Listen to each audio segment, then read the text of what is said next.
Savannah. And I'm Cody. And welcome back to this week's episode of SVSN. We're off to you, Bryce, interviewing our new superintendent, Mr. Harrison. Thank you, Savannah and Cody. Okay, I'm here with Mr. Harrison, and I'm going to interview him about what his plans are for Piketon.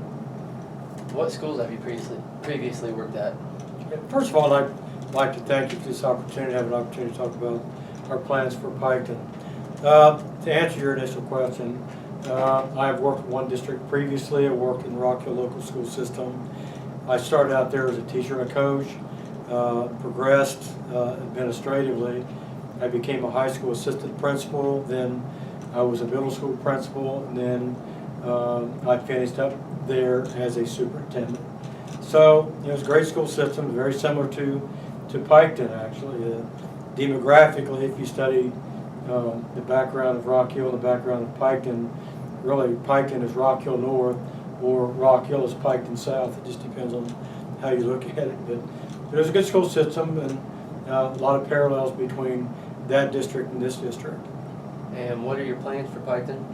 Well, I think the most important thing I want to focus on, at least initially until I learn everything about the district, I've studied the demographics and the data on the school report card.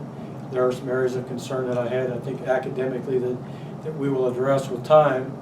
And a major focus for me has always been school security. I think one of the most important things we do in a school system is make sure that all students and all staff members are in a safe environment that's conducive to learning. So there will be some changes made over time with respect to school security. It'll be a major focus, and obviously academically we want to put everybody in a position where they can have a great career beyond high school. So in the short run, that's primarily what I hope to focus on. And what's your plan with Zons? Well, Zons right now is really in the hands of some scientists, to be very honest. We are having an independent done by a company called Solutions out of Akron, Ohio, and they are studying the contaminants at the school to see if it can be a situation that's safe to go back to. So right now we've obviously got a quarantine on it. We're keeping people away. We know that it has uranium, plutonium, americium. We know that those toxins exist in the school. We're not sure of the depth of it or how serious it is. So in about 4 to 6 months, we'll have a better idea because we'll know if those contaminants are dangerous for human habitation. Okay, thank you, Mr. Harrison. You are very welcome. Back to you, Savannah and Cody. Thanks, Bryce, for that very informative interview. NHS will be helping with Pike Lake cleanup on Wednesday. Students will be going on tour next Tuesday at OUC. Hi, this is Jay. This is Shay. And this is Jorge. And this is Spanish Phrase of the Week. Tirar los perros a alguien. Tirar los perros a alguien. Yeah.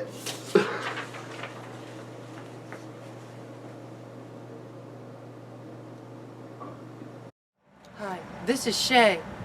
We're brought to you by Ace Hardware, and I'm going to dump a bucket of dogs on old Harry.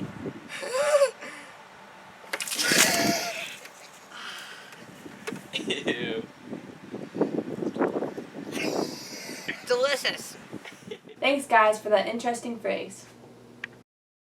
I'm Logan. And I'm Logan, and this is SVC Sportscast. So we had some solid action in the SVC this week. That's right, Logan. Boys soccer picked up their first win of the season Tuesday with a score of 5-1.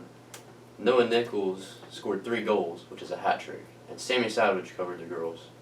Thanks, Logan. I'm here today with Chloe James to talk about Monday's soccer game against Southeastern. Oh. So, who scored your 1 goal? Olivia McCray. I was reading somewhere they said Natalie Cooper had 22 saves. Yeah. That's a lot. She's pretty good. How do you guys going to do against Westfall? I think we're going to do a lot better because we got a new formation working on, Yeah. Sounds good. Okay, so this is Sammy Savage signing out. Back to you, Logan. For that wonderful story. So Logan, it was a pretty good week for SVC volleyball. Yes, it was, Logan. And one of our field reporters, Jacob Matthews, was in on the action. Out to you, Jacob. Thank you, Logan. On Tuesday night, the Lady Red Streaks battled the Shermans of Unioda. They competed, but unfortunately would come up just a little bit short in 3 sets.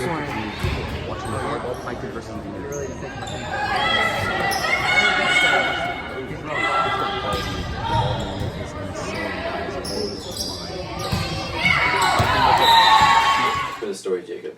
We didn't gather very many stats from this week. Right, Logan, but I believe you have those current standings. I do. So currently in SVC, Westfall is in first place, followed by Adina and Zane Trace. And our Red Streaks are still looking for their first league win. This week's recap, Logan. Okay, Logan. Adina beat Washington Courthouse 39-18. Paint Valley beat Newark Catholic 33-21. Southeastern completely destroyed Eastern Pike 62-26. The game was called in the first half.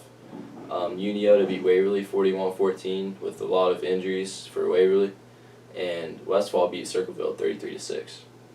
And for the teams that didn't fare as well this week, Huntington lost to Northwest 52-16. Zane Trace lost to McLean in a close game, 51-50. And our Red Streaks lost to Valley 23-7. And Austin Henderson picked up a touchdown run in the effort. So Adina remains on top of the standings in this week, followed closely by Southeastern. And Piketon is in 7th, still looking for a turnaround as we head into SVC play this week. That's a wrap for this week's episode of SVSN. Tune in next week.